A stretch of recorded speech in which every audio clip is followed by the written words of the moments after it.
Welcome everyone. നമ്മുടെ വീഡിയോയിലേക്ക് എല്ലാവർക്കും സ്വാഗതം. നമ്മൾ ഇന്ന് നോക്കാൻ പോകുന്നത് ഇംഗ്ലീഷ് കമ്മ്യൂണിക്കേഷൻ സ്കിൽസ് BGAE 182 എന്നുള്ള പേപ്പറിൽ സെക്കൻഡ് യൂണിറ്റ് ആണ്. Second unit is entitled as the globalisation of communication a global village. ഇതിനകത്ത് നമ്മൾ എന്താണ് നോക്കാൻ പോകുന്നതെന്ന് വെച്ചാൽ കമ്മ്യൂണിക്കേഷൻ പണ്ട് കാലം മുതൽ ഏൻഷ്യൻ ടൈംസ് മുതൽ എങ്ങനെ തുടങ്ങി ഇന്ന് എവിടെ എത്തി നിൽക്കുന്നു. With the help of technology and innovations നമ്മുടെ കമ്മ്യൂണിക്കേഷൻ എത്രത്തോളം ഡെവലപ്പായി എന്നുള്ളതാണ് നമ്മൾ ഈ ചാപ്റ്ററിൽ നോക്കാൻ പോകുന്നത്. ഈ യൂണിറ്റിന്റെ ബേസിക് സമ്മറി അല്ലെങ്കിൽ ബേസിക് കണ്ടന്റ് എന്താണെന്ന് നമുക്ക് നോക്കാം. ആദ്യം നമ്മൾ എന്താണ് ഒരു ഗ്ലോബൽ വില്ലേജ് എന്ന് പറയും. അതായത് ലോകം മൊത്തം ഇപ്പോൾ ഒരു കുടക്കീഴിൽ എത്തി നിൽക്കുകയാണ് with the help of communication technologies. ആ ഒരു ഗ്ലോബൽ വില്ലേജ് എന്നുള്ള ടേം എന്താണെന്ന് നോക്കും. ഒരു ഏൻഷ്യൻ ടൈം മുതൽ ഇപ്പോൾ വരെയുള്ള നമ്മുടെ കമ്മ്യൂണിക്കേഷൻ്റെ ആ ഒരു ഗ്രോത്ത് ആൻഡ് ഡെവലപ്മെന്റ് എന്താണെന്ന് നമ്മൾ നോക്കും. അതിനുശേഷം ഹ്യൂമൻ കമ്മ്യൂണിക്കേഷനെ ഓരോ ദിവസവുമായി കമ്പയർ ചെയ്തുകൊണ്ട് ഒരു കമ്പാരിസൺ നമ്മൾ പറയുന്നുണ്ട്. കമ്മ്യൂണിക്കേഷനിലൂടെ എന്തൊക്കെ സോഷ്യൽ ചേഞ്ചസ് വന്നു, എന്തൊക്കെ മാറ്റങ്ങൾ നമുക്ക് കൊണ്ടുവരാൻ പറ്റി, കമ്മ്യൂണിക്കേറ്റ് ചെയ്യുന്നതിലൂടെ എന്തൊക്കെ യുണീക്ക് ഐഡിയാസ് മറ്റുള്ളവരിലേക്ക് എത്തിക്കാൻ പറ്റി എന്നുള്ളത് നമ്മൾ നോക്കും. അതിനുശേഷം കമ്മ്യൂണിക്കേഷനും ലാംഗ്വേജും പുതിയ ടെക്നോളജീസും തമ്മിലുള്ള ഒരു ഇന്റർ കണക്ഷൻ അതിനെ പറ്റിയിട്ട് നമ്മൾ നോക്കും. നമ്മുടെ ലോകം മൊത്തം ഒരു ഗ്ലോബൽ വില്ലേജ്, നമ്മുടെ ടൈറ്റിലിൽ തന്നെ ഗ്ലോബൽ വില്ലേജ് എന്ന് കൊടുത്തിട്ടുണ്ടല്ലോ. ഒരുപാട് കാലങ്ങളായിട്ട് ദൂരദേശങ്ങളിൽ നിൽക്കുന്നവരുമായി നമുക്ക് കമ്മ്യൂണിക്കേറ്റ് ചെയ്യാൻ ഒരു വഴിയുമില്ലായിരുന്നു. ഒരു കത്തയച്ചാൽ തന്നെ ദിവസങ്ങളോ മാസങ്ങളോ എടുത്തിട്ടായിരിക്കും അത് അവിടെ എത്തുക. അത് കഴിഞ്ഞിട്ട് ഒരുപാട് നാൾ കഴിഞ്ഞിട്ടായിരിക്കും നമുക്കൊരു തിരിച്ച് റിപ്ലൈ കിട്ടുക. പക്ഷെ ഇന്നത്തെ കാലത്ത് കാലം മാറി നമുക്ക് വീഡിയോ കോൾസ് ചെയ്യാം, ടെക്സ്റ്റ് മെസ്സേജസ് അയക്കാം. അത്രത്തോളം അപ്ഡേറ്റഡ് ആണ് നമ്മുടെ ടെക്നോളജി എന്ന് പറയുന്നത്. ആ ഒരു ടെക്നോളജിക്കൽ ഇംപ്രൂവ്മെന്റ് എങ്ങനെ പോസിബിൾ ആയി, അതിന്റെ സ്റ്റെപ്സ് എന്തൊക്കെ കാര്യങ്ങളിലൂടെ കടന്നു വന്നിട്ടാണ് നമ്മൾ അവിടെ എത്തി നിൽക്കുന്നത് എന്നുള്ളതാണ് നമ്മൾ ഈ ചാപ്റ്ററിൽ നോക്കാൻ പോകുന്നത്. നമ്മുടെ കമ്മ്യൂണിക്കേഷനിൽ ഒരു 100 വർഷത്തിനുള്ളിൽ വളരെ വലിയൊരു ആക്സലറേഷൻ ആണ് സംഭവിച്ചിരിക്കുന്നത്.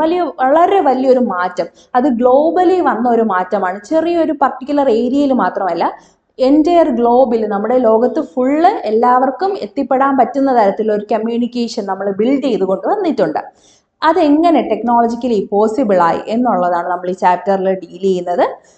പണ്ട് കാലത്ത് ഒരു ക്രിക്കറ്റ് മാച്ച് നടന്നാൽ അതിൻ്റെ റിസൾട്ടിന് വേണ്ടി നമ്മൾ റേഡിയോയിൽ കേൾക്കും, അല്ലെങ്കിൽ ന്യൂസ് പേപ്പറിന് വേണ്ടി പിറ്റേ ദിവസത്തെ ന്യൂസ് പേപ്പറിൽ അതിൻ്റെ റിസൾട്ടിന് വേണ്ടി വെയിറ്റ് ചെയ്യും. പക്ഷെ ഇന്നത്തെ കാലത്ത് അങ്ങനെയാണോ? എവിടെ നടക്കുന്ന ഒരു ക്രിക്കറ്റ് മാച്ച് ആയാലും ഫുട്ബോൾ മാച്ച് ആയാലും നമുക്ക് ലൈവായിട്ട് അതിൻ്റെ ടെലികാസ്റ്റ് കാണാം, അതിൻ്റെ റിസൾട്ട്സ് അറിയാം, അപ്പോൾ തന്നെ അപ്ഡേറ്റ്സ് പോസ്റ്റ് ചെയ്യാം, വായിക്കുന്നുണ്ട്, നമ്മൾ അറിയുന്നുണ്ട്.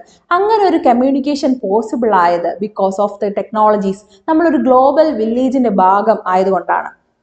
Our world is now interconnected by the instantaneous flow of information between any 2 points on the globe, however distant or remote. എത്രത്തോളം വിദൂരതയിലുള്ള സ്ഥലങ്ങളായാലും എത്രത്തോളം ഡിസ്റ്റൻ്റ് ആണെങ്കിലും ആ ഒരു ഫ്ലോ ഓഫ് ഇൻഫോർമേഷൻ്റെ ആ ഒരു സ്പീഡ് കൊണ്ടാണ് നമുക്ക് ലോകത്തെ എവിടത്തേക്കും കമ്മ്യൂണിക്കേറ്റ് ചെയ്യാനും കണക്ട് ചെയ്യാനും പറ്റുന്നത്.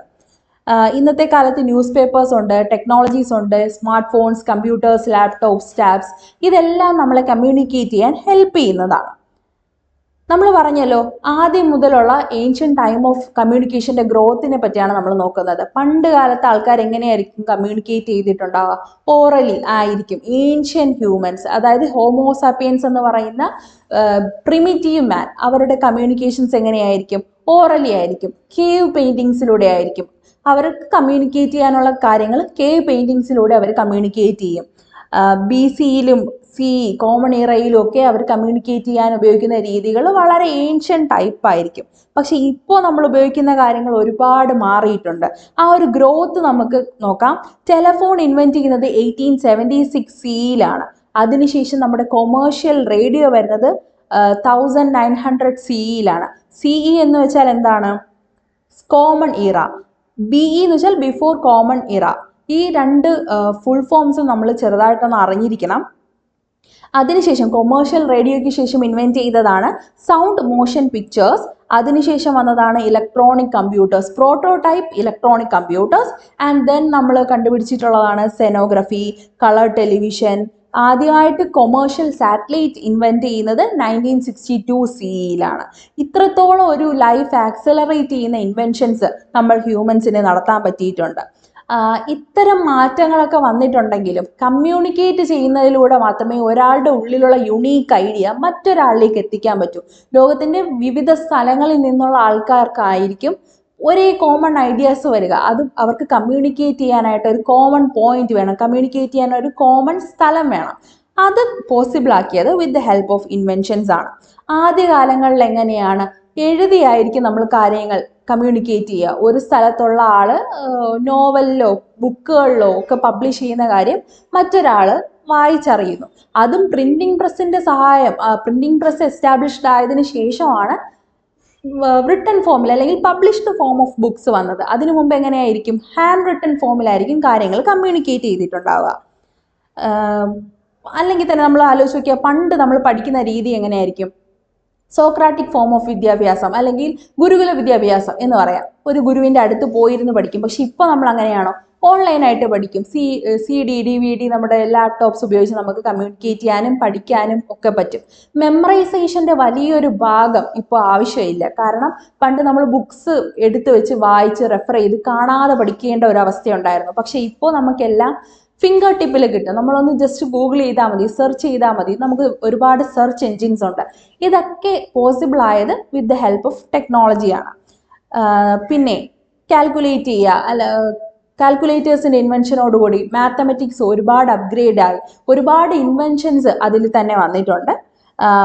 ഒരാളുമായിട്ട് നമുക്ക് ചാറ്റ് ചെയ്യുക, കമ്മ്യൂണിക്കേറ്റ് ചെയ്യുക എന്ന് പറയുന്നത് വളരെ ഈസി ആയിട്ടുള്ള ഒരു കാര്യമായിട്ട് ഇന്ന് മാറിക്കഴിഞ്ഞു. നമ്മൾ ഇതിനകത്ത് പറയുന്ന ഒരു ടേമാണ് ഡയസ്പോറ. ഡയസ്പോറ മീൻസ് ഒരു കോമൺ ഐഡിയ ഷെയർ ചെയ്യുന്ന ഗ്രൂപ്പ് ഓഫ് പീപ്പിൾ തമ്മിൽ കമ്മ്യൂണിക്കേറ്റ് ചെയ്യാൻ ഇന്നത്തെ കാലത്ത് ടെക്നോളജി വളരെയധികം സഹായിക്കുന്നുണ്ട്. ഒരേ കോമൺ ഇൻട്രസ്റ്റ് ഉള്ള അല്ലെങ്കിൽ ഒരു വിർച്വൽ കമ്മ്യൂണിറ്റി തന്നെ ക്രിയേറ്റ് ചെയ്യാനായിട്ട് ഈ ഡയസ്പോറ ടെക്നോളജിയുടെ സഹായത്തോടുകൂടി ഡയസ്പോറയിലുള്ള ആൾക്കാർക്ക് തമ്മിൽ കമ്മ്യൂണിക്കേറ്റ് ചെയ്യാനായിട്ട് പറ്റുന്നുണ്ട്. അങ്ങനെ നമ്മൾ കമ്മ്യൂണിക്കേറ്റ് ചെയ്യാൻ ഉപയോഗിച്ചിരുന്ന ഒരു തുടക്കകാലത്തിലുള്ള രീതിയാണ് SMS. എന്താണ് ഷോർട്ട് മെസ്സേജിങ് സർവീസ്, SMS എന്ന് പറയുന്നത്.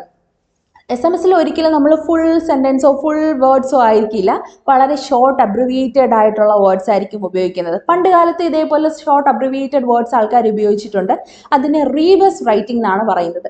അതിൻ്റെ മറ്റൊരു ഫോം ഇപ്പോൾ നമ്മൾ ഉപയോഗിക്കുന്നുണ്ട്. പ്ലീസ് എന്ന് നമ്മൾ എങ്ങനെ എഴുതുന്നത്, PLS അത് മാത്രം ഇടും. അല്ലെങ്കിൽ ഓക്കേക്ക് K മാത്രം ഇടും. അല്ലെങ്കിൽ ടൂവിന് പകരം നമ്മൾ ജസ്റ്റ് 2 ഇടും. വെയിറ്റിംഗ് എല്ലാം നമ്മൾ ഷോർട്ട് ഫോമിൽ ഉപയോഗിക്കത്തില്ലേ. It's a kind of rebus writing. പണ്ട് കാലത്ത് ആൾക്കാർ ഉപയോഗിച്ചിരുന്ന ടൈപ്പ് ഓഫ് റീബസ് റൈറ്റിംഗ് നമ്മൾ ഇപ്പോഴും ടെക്നോളജിയുടെ ഹെൽപ്പോട് കൂടിയും ഉപയോഗിക്കുന്നുണ്ട്. നമ്മുടെ ചാപ്റ്ററിൽ ടെക്നോളജിക്കലി നമ്മുടെ കമ്മ്യൂണിക്കേഷൻ്റെ ഗ്രോത്തിനെ പറ്റിയാണ് പറഞ്ഞു വന്നത്. കമ്മ്യൂണിക്കേഷൻ നമ്മുടെ ലോകത്തെ എത്രത്തോളം ഇൻസ്റ്റൻറ്റേനിയസ് ഫ്ലോ ഓഫ് ഇൻഫോർമേഷൻ നടത്താൻ സഹായിക്കുന്നുണ്ട്. ഗ്ലോബലി 2 സ്ഥലങ്ങളിൽ നിൽക്കുന്ന രാജ്യങ്ങളെയോ പ്ലേസസിനെയോ ഒരു ഗ്ലോബൽ വില്ലേജ്, ഒരൊറ്റ കുടക്കീഴിൽ കൊണ്ടുവരാൻ കമ്മ്യൂണിക്കേഷൻ വഴി സഹായിക്കുന്നുണ്ട്. ഇതിനൊക്കെ കമ്മ്യൂണിക്കേഷനെ പോസിബിൾ ആക്കിയത് എന്താണ്, ടെക്നോളജിയാണ്. ടെക്നോളജിയുടെ ഒരു ഗ്രോത്ത് ആണ് നമ്മൾ പറഞ്ഞത്. ഒരു 360 സെഞ്ച്വറി മുതൽ ലാംഗ്വേജ് അതിൻ്റെ ബേസിക് ഫോമിലായിരുന്നു. 360 സെഞ്ച്വറിയിൽ സ്പീച്ച് മാത്രമേ ഉണ്ടായിരുന്നുള്ളൂ. പ്രിമിറ്റീവ് മെൻ അവരുടെ കേവ് പെയിൻറ്റിങ്സിലൂടെയാണ് കാര്യങ്ങൾ കമ്മ്യൂണിക്കേറ്റ് ചെയ്തിരുന്നത്. അതിനുശേഷം ഒരു 5000 ഇയേഴ്സ് മുമ്പ് മാത്രമാണ് റൈറ്റിംഗ് എന്നുള്ള കമ്മ്യൂണിക്കേഷൻ രീതി കൊണ്ടുവന്നത്.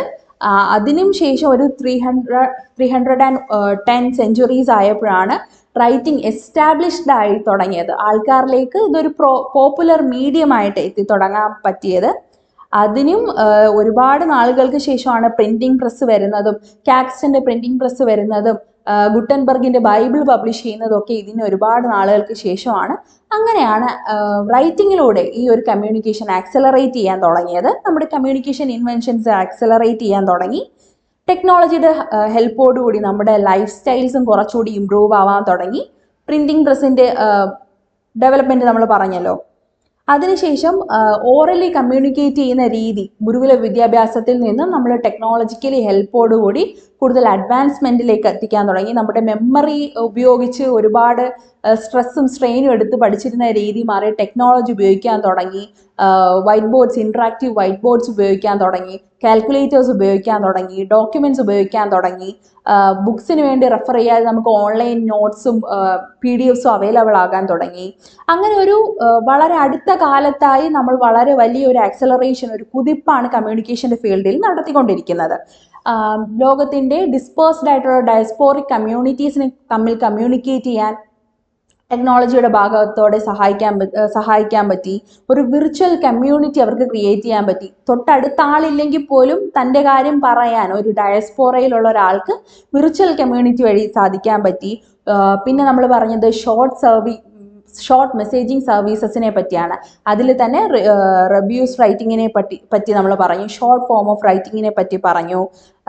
SMS നമ്മളിപ്പോൾ അധികമായിട്ട് ഉപയോഗിക്കുന്നില്ലെങ്കിൽ പോലും അതിൻ്റെ മറ്റൊരു വേർഷൻ വാട്സപ്പോ ഇൻസ്റ്റഗ്രാമോ അങ്ങനെ നമ്മൾ മെസ്സേജസ് കൈമാറുന്നുണ്ട്. ഇതെല്ലാം കമ്മ്യൂണിക്കേഷൻ്റെ ഒരു ഗ്രോത്തിനെ പറ്റിയാണ് കാണിക്കുന്നത്. ആദ്യം കേവ് പെയിൻറ്റിങ്സിൽ നിന്ന മനുഷ്യനാണ് ഇപ്പോൾ ടെക്നോളജി ഉപയോഗിച്ച് എത്ര ദൂരെയുള്ള ആളുമായിട്ട് കമ്മ്യൂണിക്കേറ്റ് ചെയ്യാനുള്ള ഒരു സ്പീഡ്, ആക്സലറേഷൻ, ആ ഒരു ടെക്നോളജിക്കൽ അഡ്വാൻസ്മെൻറ്റ് നമ്മൾ വരുത്തി. ഇതാണ് ഈ ചാപ്റ്ററിൽ നമ്മൾ ഡീൽ ചെയ്യുന്ന കാര്യം.